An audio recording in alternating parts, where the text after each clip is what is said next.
Om Sahana Bhavatu Sahano Bhunaktu Sahaviryam Karavavahai Tejasvinavadhitamastu ma vidvishavahai. Om Shanti Shanti Shanti. Om Purnamadah Purnamidam Purnat Purnamudachyate Purnasya Purnamadaya Purnameva Vashishyate. Om Shanti Shanti Shanti. Shruti Smriti Purananam Alayam Karunalayam Namami Bhagavatpadam Shankaram Loka Shankaram Shankaram Shankaracharyam Keshavam Vadarayanam Sutra Bhashya Krutau Vande Bhagavantau Punah Punah Ishvaro Gururatmeti Murti Bheda Vibhagine Vyomavad Vyapta Dehaya Dakshinamurtaye. Chaitanyam Sarvagam Sarvam Sarvabhuta Guhashayam Yat Sarva Vishayatitam Tasmai Sarva Vidhe Namaha.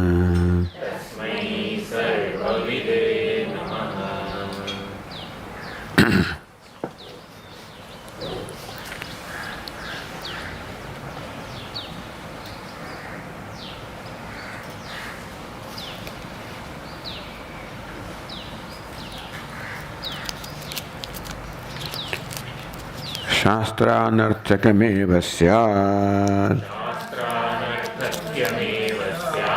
na buddher bhrantirishyate bandho mokshasya tannashaha sayokto na chanyatha bodhatma jyotisha deepta bodhamatmani manyate buddhirnanyosti bodheti seyam bhrantirhidhigata bodhasyatmasvarupatvad nityam tatropachariyate avivekopyanadyoyam samsaro nanya ishyate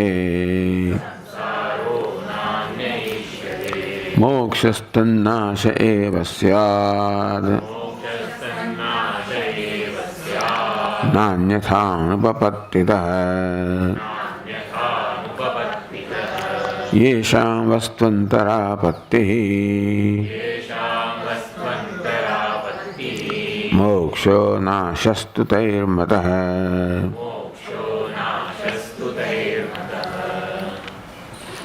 There is no real bondage, there is no real liberation.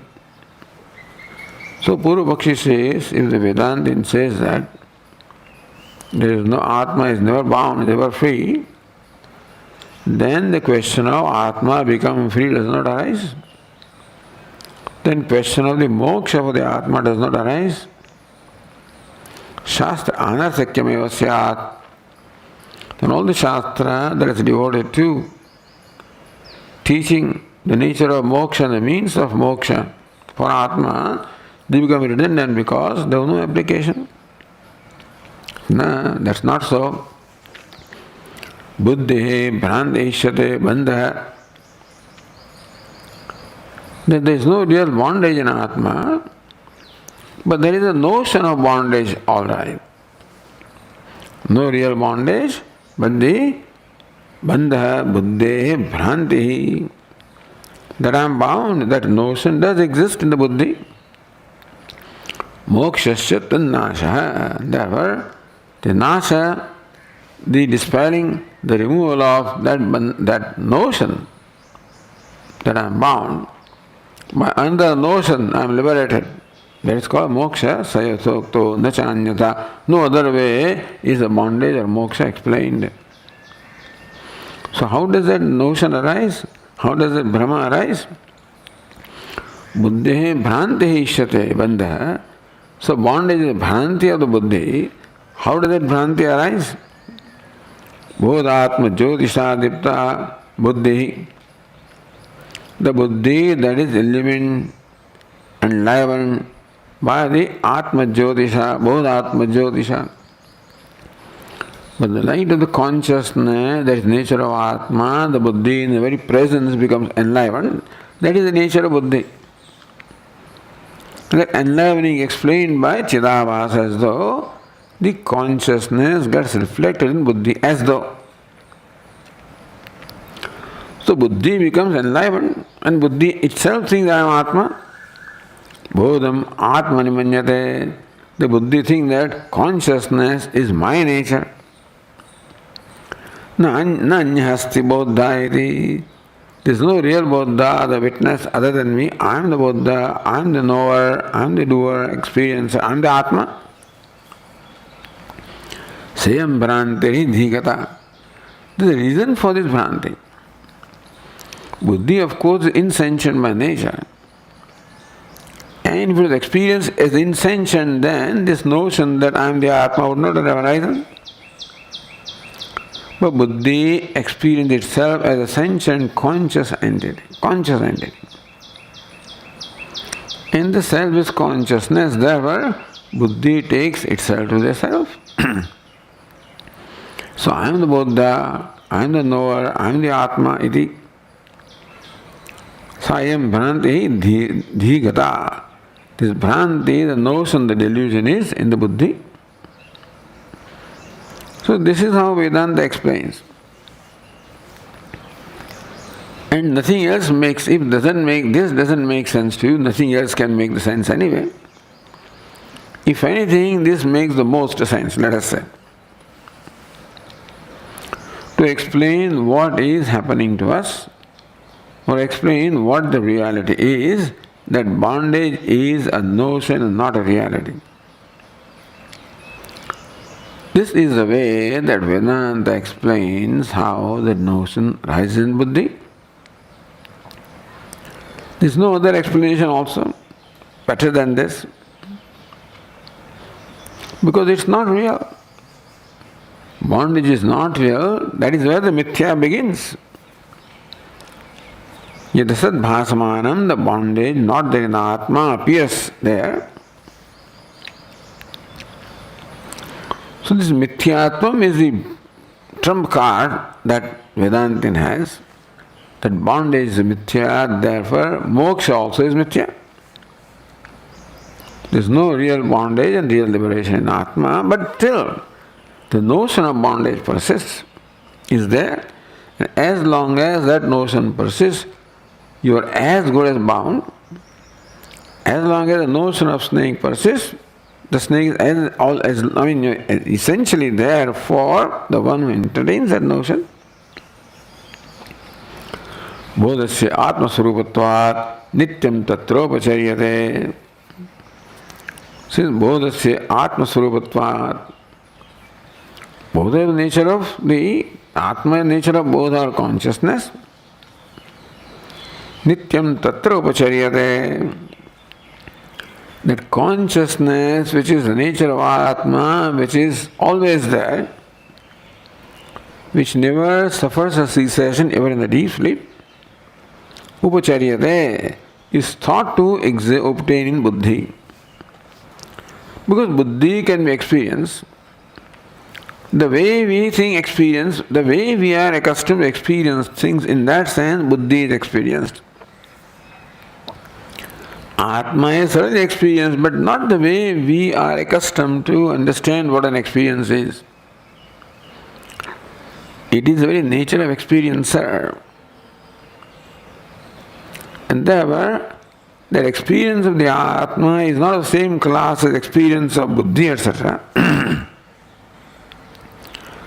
So, first thing that is experienced is Buddhi. And Buddhi is experienced as a conscious entity. Therefore, it's taken to be Atma. So, he says Buddhi takes itself to be Atma. That's how it is explained here.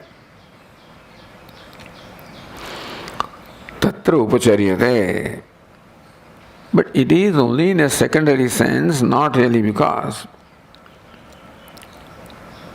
bodhasya buddhim vina api sushupte sadbhavat. So vina api buddhim sushupte bodhasya sadbhavat. The Bodha, the consciousness is there in deep sleep stage, even when Buddhi is not there. Why is it that Atma Swarupat Bodhasya? Bodha, the consciousness, is the essential nature of Atma, which can never be denied, never be negated, which can never not be there. When in deep sleep also, that consciousness, that Atma is very much there. Buddhim vinapi, whereas the Buddhi is not there. Therefore, it is evident that to take that Buddhi to be consciousness is wrong, but upacharyate. One does not, in fact, inquire into this. Whether this, my conclusion or opinion that Buddhi is consciousness, that I am Buddhi, that is consciousness, this has never been subjected to scrutiny of vichara. And therefore, Buddhi is taken to be Atma. Because Buddhi is experienced conscious. Adyasya vyavakriyate. Upon Buddhi, that is the superimposition of Atmatvam, the selfness, and therefore consciousness. And the limitation of Buddhi are superimposed upon the Atma. So mutual superimposition creates this notion that I am limited, that I am bound. Avivekopyanadhyayam. Aviveka also is beginningless. There is no reason. Why does it happen? Why should it happen? Because people get frustrated. Why does it happen? Anadi means we don't know. Anadi means that there is no adi, there is no reason, there is no explanation that we have put it this way. If somebody comes with a better explanation, we'll accept it. Avivekopyanadi, this aviveka also is anadi. Has no beginning, has no reason, it's just there. Devasya svabhavayam. Just the nature of the Deva to have, Atma to have this. So there is something, fundamentally there is something that cannot be explained, which has to be accepted. Anadi means there is no adi, which means there is no cause, which means that it is there and we have to accept it. How do we expect? Because we experience bondage or we think I am bound, that notion, now we realize that it's a notion. Because Anvaya Vedareka becomes very clear that Buddhi cannot be consciousness. Because in deep sleep stage there is no awareness at all, which is that awareness which is the nature of Buddhi, that awareness we don't have. Awareness, that is nature of Atma, is there in deep sleep. What we call awareness of things, which is awareness of Buddhi, that is not there in deep sleep state. So some people have concluded there is no awareness in the deep sleep state at all, but that awareness of Buddhi is not there. But that there is no awareness is because there is awareness, understand? There is no awareness in deep sleep is because awareness is there which illumines the absence of that awareness. So this is what we find to be there, and therefore there is no explanation for what is nature, what is causeless. Ignorance, there is no reason for, we can't give reason for ignorance. So we can't give reason for aviveka also. Ignorance means avaranam, we cannot give reason. So vikshepa, this mutual superimposition, we cannot give reason also. So why is there feeling of bondage? I don't know. It's there. So what is moksha? That feeling has to go. Recognize your true nature. You already liberated. For the recognition, live like a liberated person. Then you will realize that. Don't live like a bound person. Live like a liberated person. Fake it till you make it. So that is the method that Vedanta teaches, which is in keeping with the reality. Moksha tannāseva syāt. Therefore, the nasa, dispelling off this aviveka, the notion which has no beginning, no reason, but then it has an end. Darkness has no beginning, but darkness ends when the light comes. So ajñānam, aviveka has no beginning, has an end when the viveka comes. Nanyata anupattitaha, there is no other way that it can be explained. Meaning that the explanation of bondage that people give that is not tenable at all. Why do you see a snake where there is a rope? I don't know. That's what Vedanta is inexplicable. Meaning that at the root there is inexplicability. Understand this? The problem is inexplicable. Vedanta, there is no problem. Basically, that is why it doesn't matter to us. In fact, it is a bhushanam, not a dushanam. It's an ornament, it's a glory that there is no explanation, because then it can be dispelled. If there was an explanation that would be real, then why is the ignorance there? If there is an explanation, then ignorance will not go.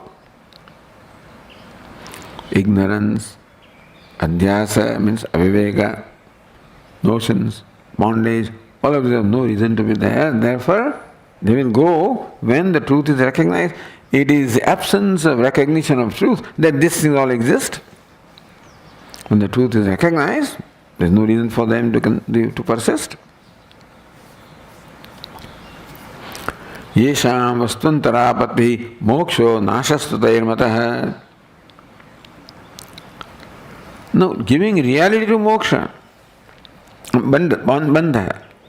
But Vedanta explains that bondage is simply a notion, a bhrama.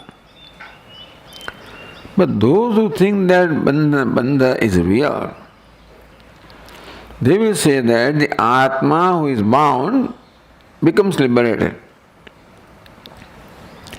Atma undergoes a transformation, or Atma becomes Brahma. Vastvantarapa. Vastu means the reality. The reality that Atma changes and Atma becomes Brahma. So those who think that this is the nature of moksha, that one who is liberated becomes, one who is bound becomes liberated, because bondage is taken to be real. If bondage is real, then how to explain liberation? Either the bound undergoes the change, becomes liberated, vastvantarapatti. Bound vastu is one, liberated vastu is another one, and thus vastvantar, that is essential change in essential nature. Atma is bound, so bond is essential nature of Atma. If bond is essential nature of Atma, when can it become free? When freedom becomes essential nature. So bound Atma becomes free Atma, that's called vastvantarapatti, a real change in vastu. If that is moksha, yehi for whom yesham, tehi nashastu matah, they do not realize that the bound one has to die to become liberated, because bondage and liberation cannot coexist. Darkness has to go for the light to come. If darkness is real nature, then darkness dies when the light comes. Then who experiences that light? Who becomes lighted? Who becomes liberated? Nasastu dehi matah. It amounts to saying that the Atma becomes, gone, dispelled, suffers extinction. The bound Atma suffers extinction for the liberated Atma to be. Then who experiences liberation? Then continuing with the next verse, verse 63. Avasthantaramapyevam avikarānna yujyate vikāre vayavitvam syāt tato nāsho ghatādivate.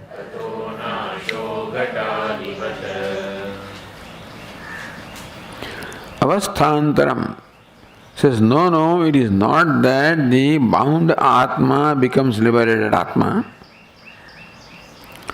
Bondage is an avastha of the Atma, state of Atma, and liberation is state of the same Atma.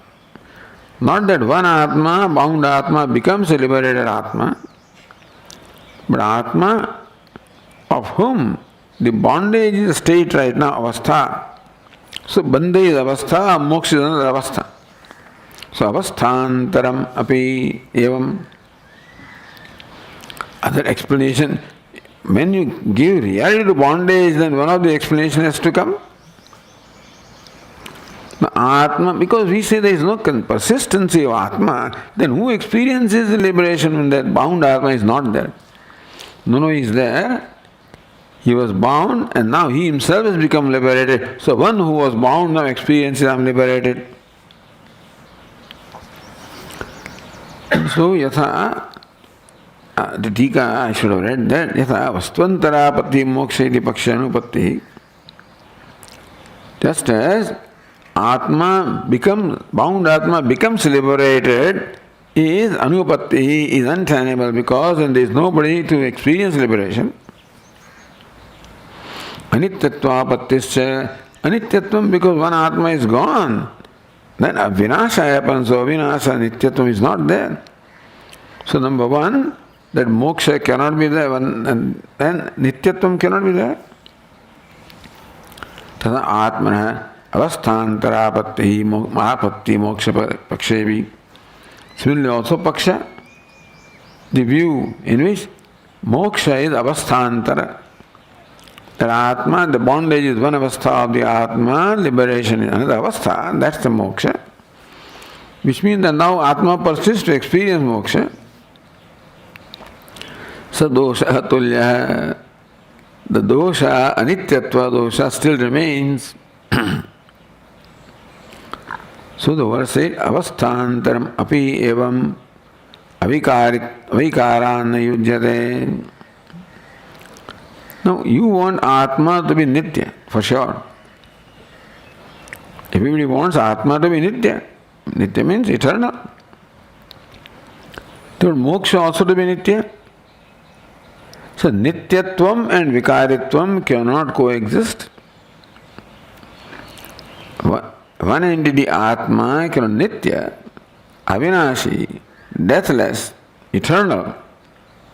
And also vikari and changing cannot be, has to be avikari. Therefore, they accept Atma as avikari. Avikarat. Atma avikarat. Because you say Atma is nitya, so in effect you are saying that Atma is avikari. Sometimes you don't realize what you are saying, and therefore that fellow comes up with what do you call it in the check, right? So they want Atma to be Nitya, all right. And then they want Atma to be liberated, but recognize that you are accepting Vikara in Atma. But you say Atma is Nitya, therefore Atma is Avikari. So this Vikara, the change of state is called Vikara. The substance doesn't die. What was milk becomes curd. So same substance, same entity remains. Vikara means change of state.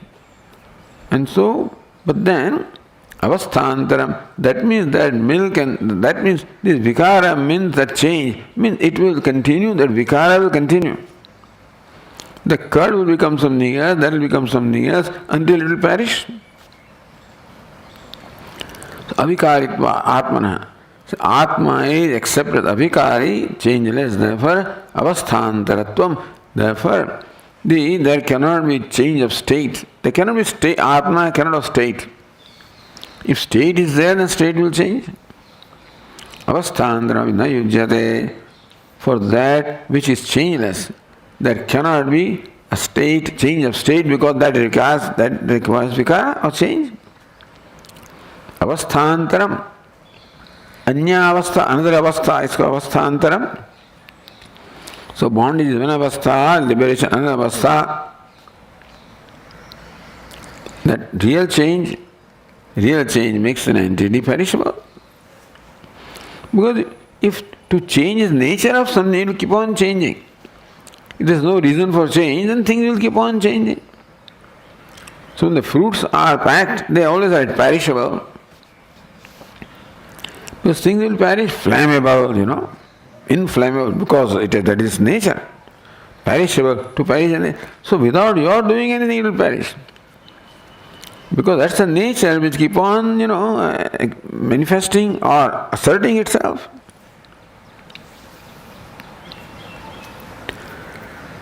Yadi punah vikarapi abhyagamyeta. All right, Atma is vikari, he says. To justify that moksha is the avasthantara, meaning is another state of Atma. Then Atma, you would accept that Atma undergoes vikara or change. So he says, Yadi punah vikarapi abhyagamyeta. So that's all right, Atma is vikari. What about that? Tatha sati savayatvam atmanasya. Where vikara is there, it must be a composite entity. An entity composed of many parts or components alone can undergo change. Because what is change? Those constituents undergo rearrangement, The constituents undergo rearrangement is a new state. Like a snake, coil is an avastha, straight and coil. Its constituent undergo change, and that's another avastha. Basic entity remains the same. And so, all right, Atma is vikari. But then if it is vikari, then it must have constituents. It must have sanghata. It must have an aggregate of various components or ingredients. Savayatvam, that means that it is possessed of many avayavas, many parts, many constituents. Then, if that is so again, tatah savayatvat nasheva. Then again, when it is made up of very constituents, whatever keeps that constituents, in one configuration, that will change, then configuration bound to change. Because everything wants to attain its natural state, doesn't want to be stuck to anything. If given the freedom, it will want to be independent. So when these things are stuck to each other, they get stuck, all right. But they're stuck because they are made to stick. Then whenever that bonding force becomes weak, then this will disintegrate into its component. Therefore, savayatvam atmana syat, tata savayatvat nasha eva syat. So this will disintegrate someday. Ghata, because we have seen Ghata and others, by themselves don't do anything to Ghata. In course of time, it will disintegrate. That bondage of, moisture, it bounds various, particles of clay. When that moisture makes evaporated in course of time, they will disintegrate. So that's another problem. Vikare avayavitvam syat tato nasho ghatadivata. Therefore Atma becomes perishable, anitya. And you want Atma nitya also? Ataha, that means that there cannot be real bondage and there cannot be real liberation. The only any plausible explanation is bondage is the notion and liberation is the removal of the notion. Ataha bhranti nivritti matra moksha. The nivritti, dispelling of the bhranti, removal of the bhranti of the notion is moksha, is liberation. No, nyatha, no, in no other way the bondage and liberation can be explained. If you want Atma to be Nitya, Nitya, then there is no, you don't even care for bondage and liberation because every moment it changes. It is not that now it is, a Nitya thing keeps on changing every moment. So Atma that is bound is not around for, experiencing what comes next. That's all. Essentially, that is why the Kshanika Vada, momentariness will come. Even if you accept continuity, it is difficult to explain continuity in that which is changing. Whatever Vada comes. But then, you cannot say Atma is Nitya and bound. Atma is Nitya and liberated. Bondage and liberation cannot be associated with Atma, who is Nitya, who is consciousness. The only thing that is plausible is that bondage is a notion and liberation is the removal of that notion. So the Vedantin's position is completely now established here. Then teacher will talk about Vedanta. Now we are on the familiar ground, you see. So going to the next verse, says the teacher, verse 64, Tasmad bhrantirato nyahi bandha mokshadi kalpanaha sankhya kanada bauddhanam मीमांसा हत कल्पना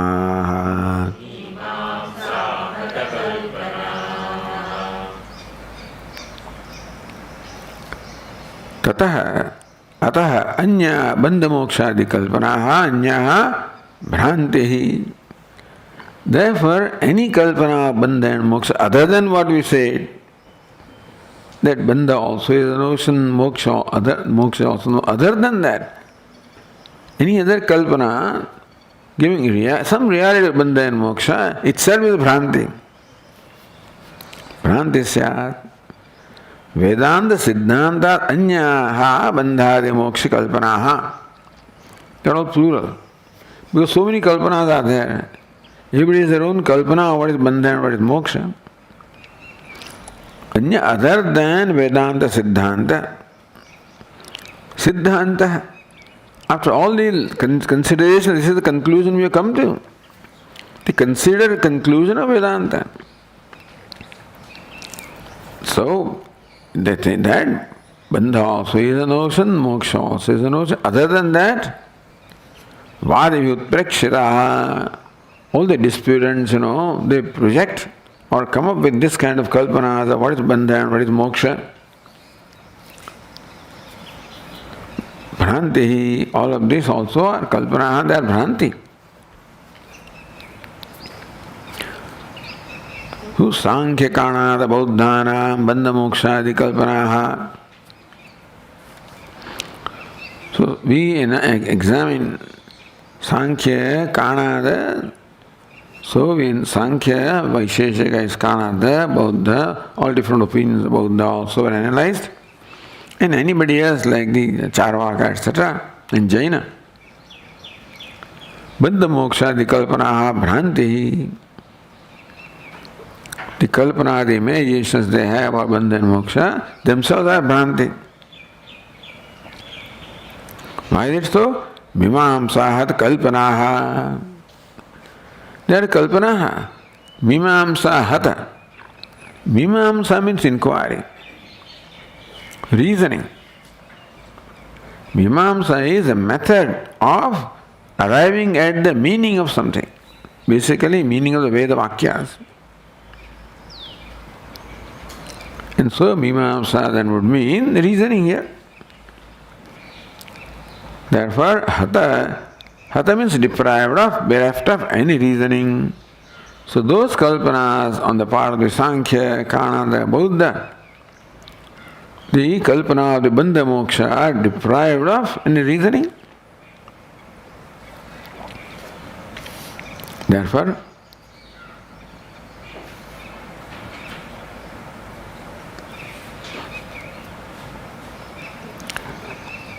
Shruti Smriti Nyaya Bhaditatvat Mimamsa Hatha Kalpanaha means Shruti Smriti Nyaya Bhaditvat, because they are contradicted by Shruti, Smriti and Nyaya. What the Vedas say, what the Smriti says, what the reasoning says. Na adarniyaha mokshavi. Therefore, mumukshu should not give any reality, or mumukshu should not respect these things. Not give them reality, not respect them, not give them any consideration, just let them go from your mind. Iti upasamharati.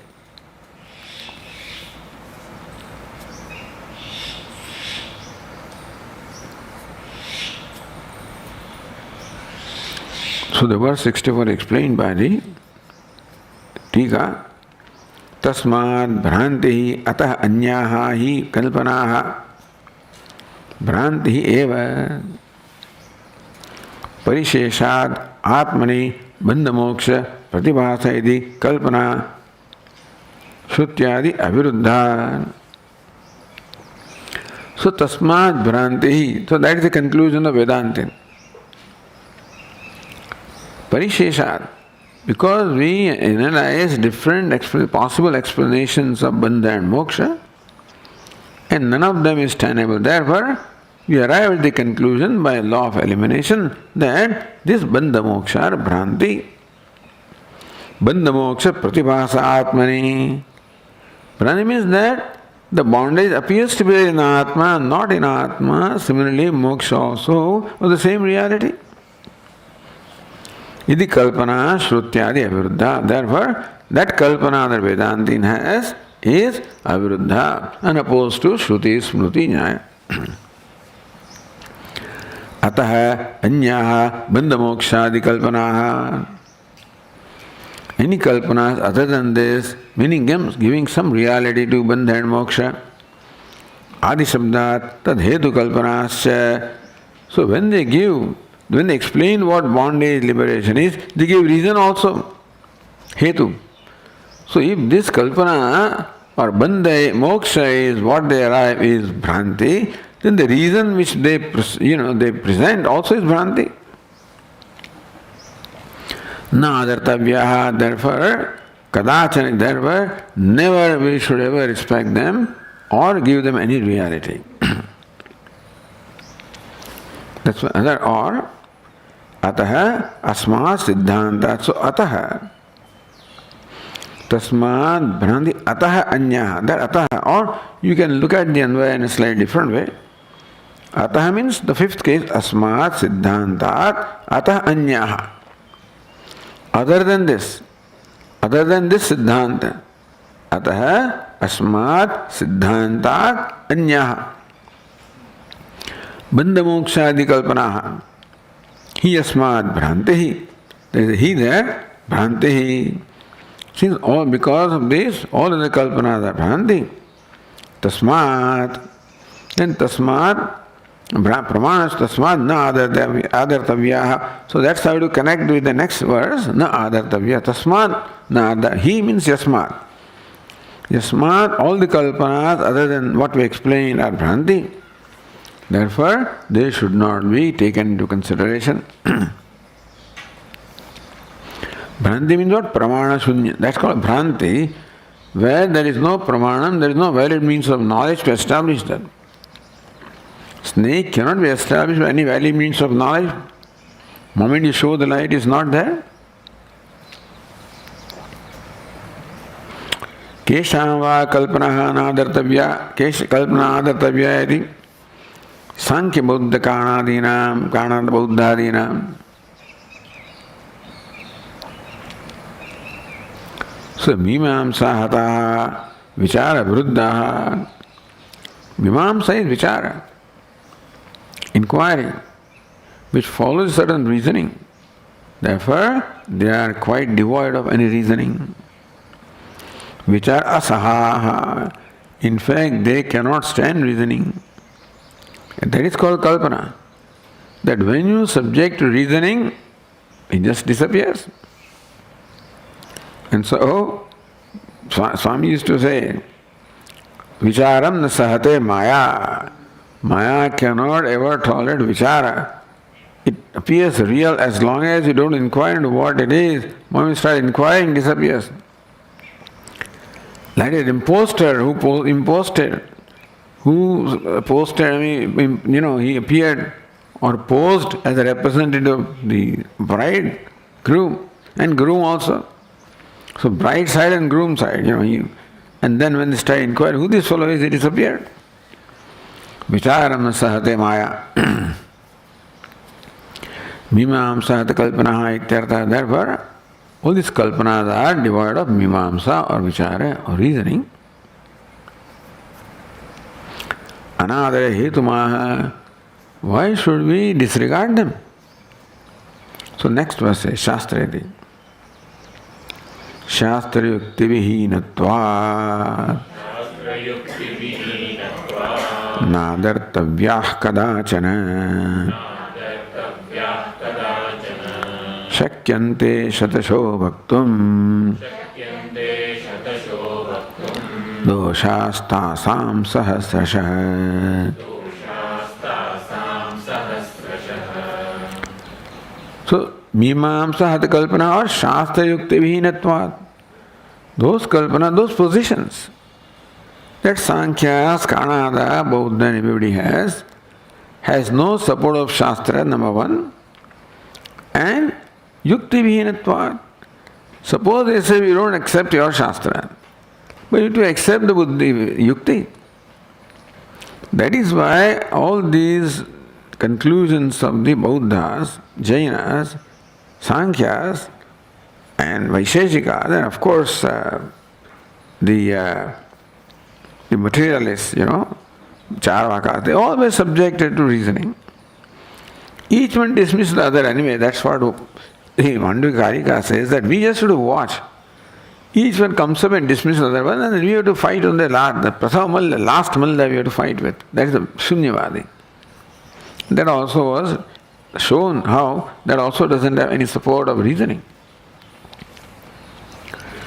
The Shastra Yukti Vihinatvat na adartavyaha kadachana. Because how can you respect them, take them into consideration, when there is neither support of Shastra nor support of Buddhi, Yukti? Not only that, Shakyante shatasho vaktum dosha tasam sahasrasha tasam kalpananam sahasrasha shatasha sahasrasha dosha vaktum shakyante.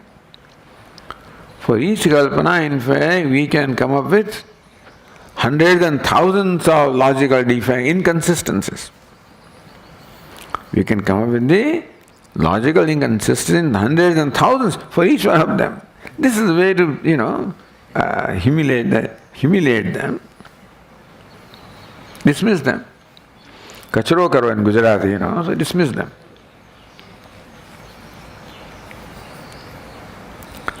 Itascha Sankhyadi Kalpana na adartavyayate. Further, is another reason why these projections of Sankhyas and others should not be respected, regarded, taken into account. The next verse is Apinindo papattescha yanyato jnani chetyatah tyaktvato yanya shastroktihi matim kuryad drudham buddha.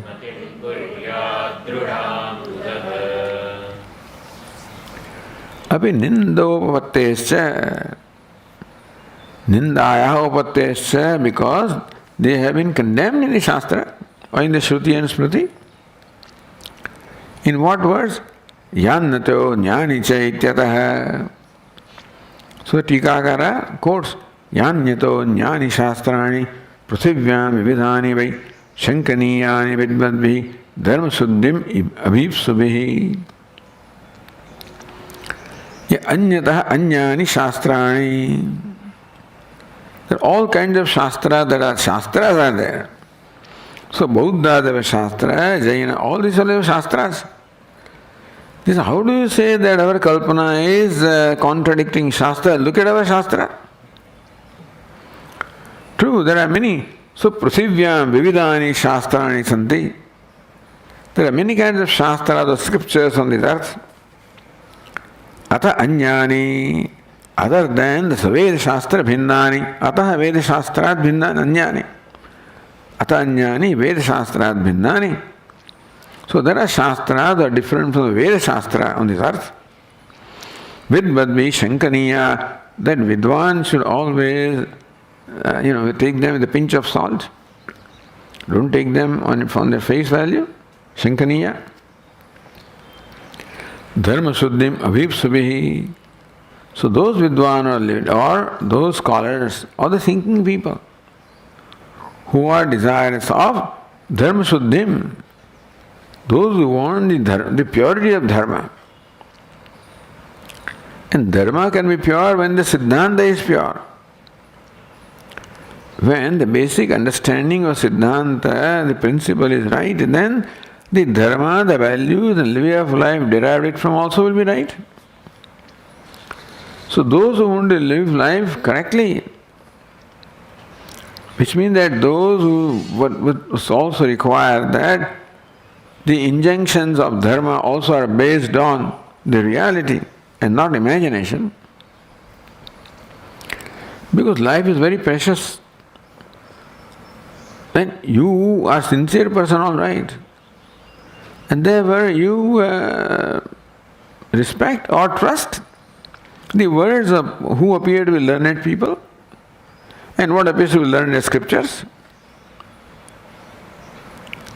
You say, other than the Vedas, don't respect them because they are all figment of imagination.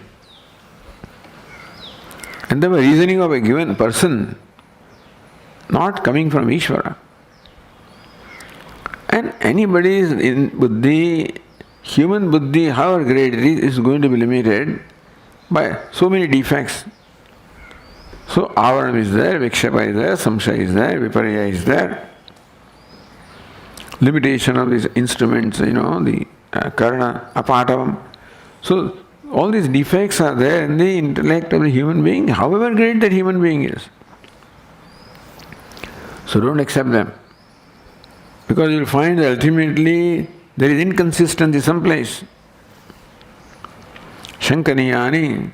Therefore, don't take them as on their face value. You better inquire into that. Shanka means then you say, wait a minute, let me see whether it makes sense or not. So this shows that, Nindo Avattesya, in this manner, all the Shastras, other than the Vedas, have been condemned. Then, Ya Veda Bhashya Smrutaya, Yasya Kasya Kudrushtaya, Sarvastha Nishphalah Pretya, Tamo Nishthaita Smrutihi. That is Manusmriti. That's the statement of Manusmriti. 1295. Yad Vedabhashya Smrutaya. So then this one talks about Smriti. Earlier one talked about Shastra. Everybody is Smriti is also law books. And we also have Smritis. So Ya Vedabhashya Smrutaya. All the Smritis which are based not on Veda. So Smriti is accepted as Pramanam if it is based on the Shruti of the Veda. But there are many Smritis of which we cannot trace the origin into Veda. Not only that, but some Smriti is contrary what the Veda says. So Veda Bhashya Smrutaya Yasya Kasya Kudrushtaya. And very distorted perceptions are there, many. Because people have composed many texts because of their anger, because of its resentment for, So people have resentment for what's going on. For the authority there is resentment. For injunctions, resentment. So they revolt and they write their own things. Kudrushtaya. The only purpose is to, the distorted perception is given to dismiss or condemn the accepted thing. If you do not say that, you have to take also the accepted thing for this, for granted. You subject them also to scrutiny of inquiry. But just because they are authority, you can't dismiss them. Some people have problem with authority. But Swami would say that he must have problem with his father. When growing up, father is an authoritarian person.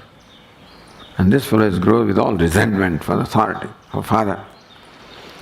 And therefore in life also, whatever is authoritarian, he cannot stand that. The moment somebody tells him to do something, he cannot do that because his mind will revolt against authority. So he'll come up with his own thing. Kudrashtaya, sarvastaha, nishphalaha. Understand that they are all meaningless. Nishphalaha means they do not give any phalam, no benefit. They are devoid of all benefits. Pretya tamo nishtha, because they are all based on tamas or wrong thinking. And pretya, so after death they will not help you at all because you will live a wrong life. Tamo nishtha itaha smutaha, because they are said to be based on tamas or ignorance, and therefore they are all Vedabhashya, they should not be respected. So Shastra, which is Vedabhashya, should not be respected. The Smriti is Vedabhashya, even our own Smriti should not be respected. Api Nindo Vattesya. So all these people who have come up with their own ideas of what is bondage, what is moksha, what is Atma, all of these are kalpanas not based on Shruti or Smriti or Yukti. And therefore, they should not be respected. Ityadi nindavachana nadata vityartha atha anya shastrokti tyaktva dhavat tyaktvato anya shastrokti matim kuryad dhrudham buddha atha anya shastrokti tyaktva dhrudham matim buddha kuryad. Therefore, giving up the mati or belief in any shastra, don't get influenced by all these views. Otherwise, you will never be settled, your mind will not be settled.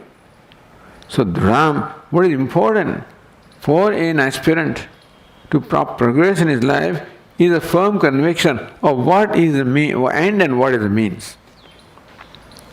The end must be clear and means must be clear.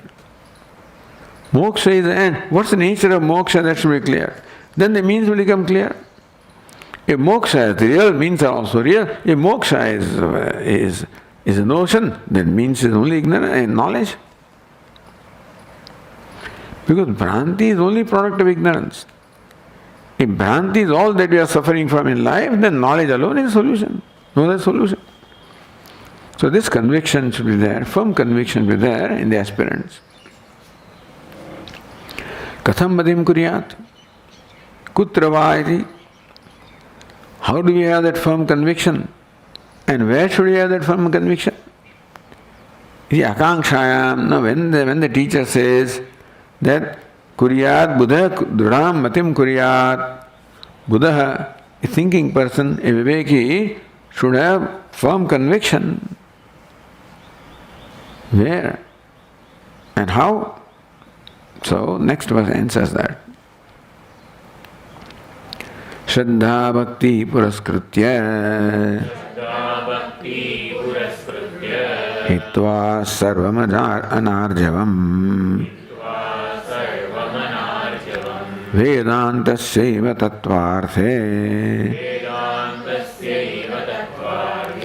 vyasasya tatha.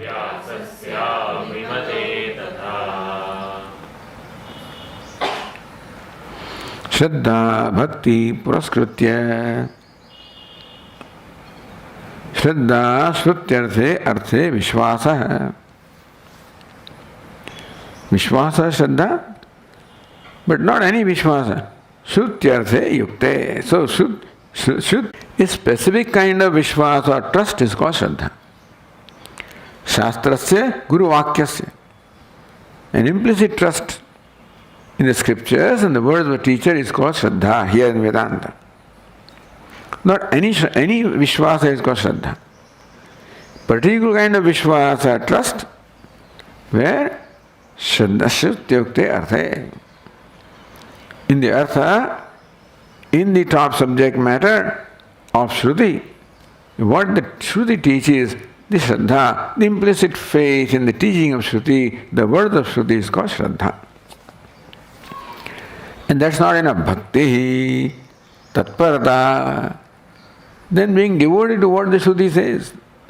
Now, one implicit faith in what the Shruti says, and devotion to that Shruti means that we have to make it, a reality in our life. Tatparata. Shraddhavan labhate jnanam tatparaha sanyatendriya. So Lord Krishna says one way Shraddha and Tatparata. Being committed to that. Being devoted, that's called Bhakti. So Bhakti Tatparata. Tatparata means what? Shrutyakte arthe parata tatparata. Whatever Shruti teaches, the devotion, commitment to what the Shruti teaches is the Bhakti. Meaning that an eagerness to implement that in my life. And implement to make it a reality in my life. What I learned from Shruti, that it should become a reality in my life to implement that. That is because now I want to test what it says, I want to experience. I have trust in what it says, but it should become the object of my experience, and therefore let me follow what they say. They were devoted to following, that's a bhakti.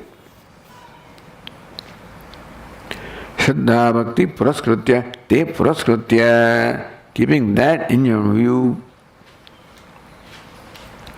Means adarena avalambya, etc. Adarena avalambya.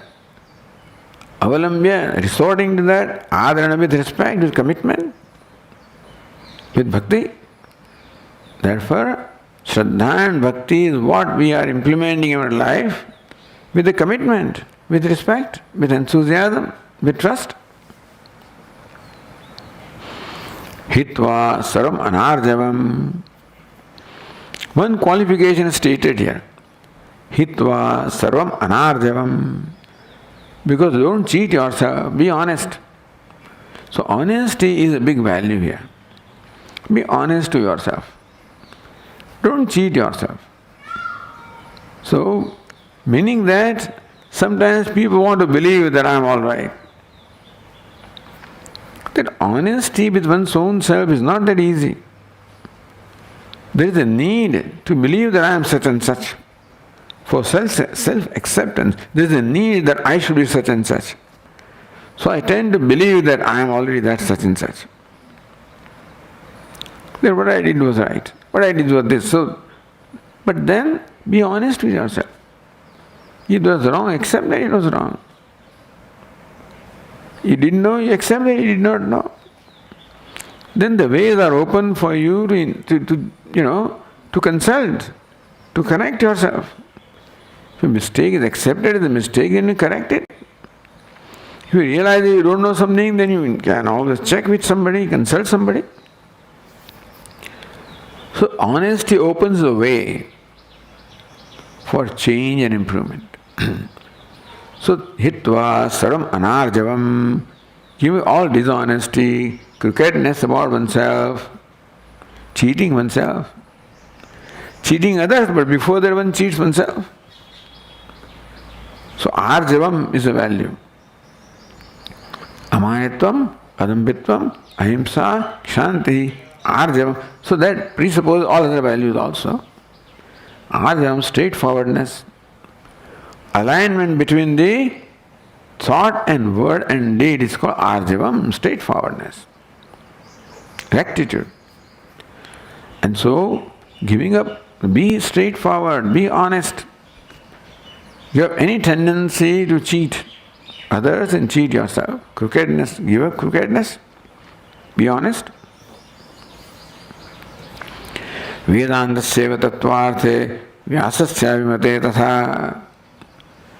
So, where should we? So, Vedanta-seva tattvarthe vyasasya abhimate tatha. So, Vedanta-seva tattvarthe Shraddha Bhakti Puraskritya.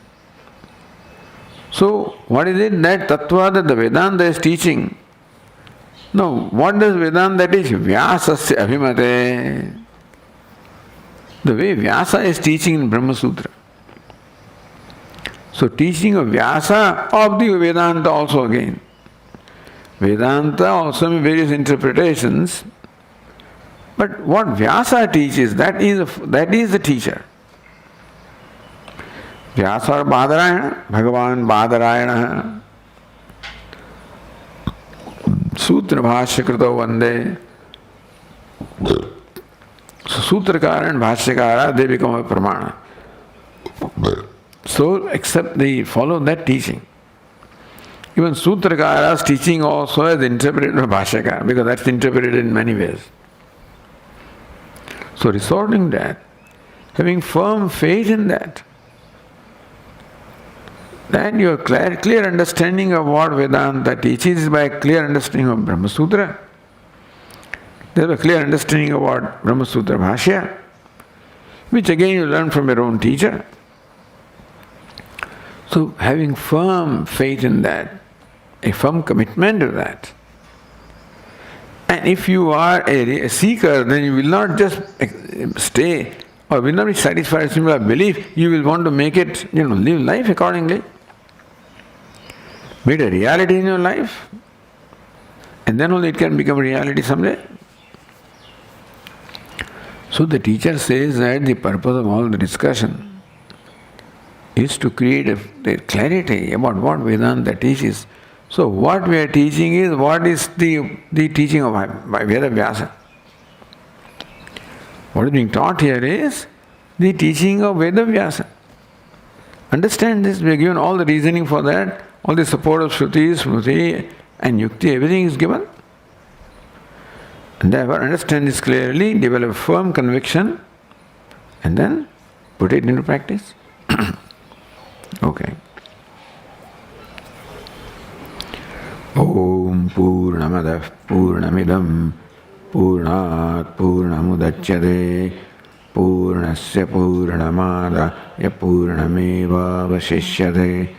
Om Shanti Shanti Shanti. Shankaram Shankaracharyam Keshavam Badarayanam Sutra Bhashya Krutau Vande Bhagavantau Punah Punah Ishvaro Gururatmeri Murti Bheda Vibhagine Vyomavad Vyapta Dehaya Dakshinamurtaye Namaha. Om Shanti Shanti Shanti. Hari Om. Shri Gurubhyo Namaha. Hari Om.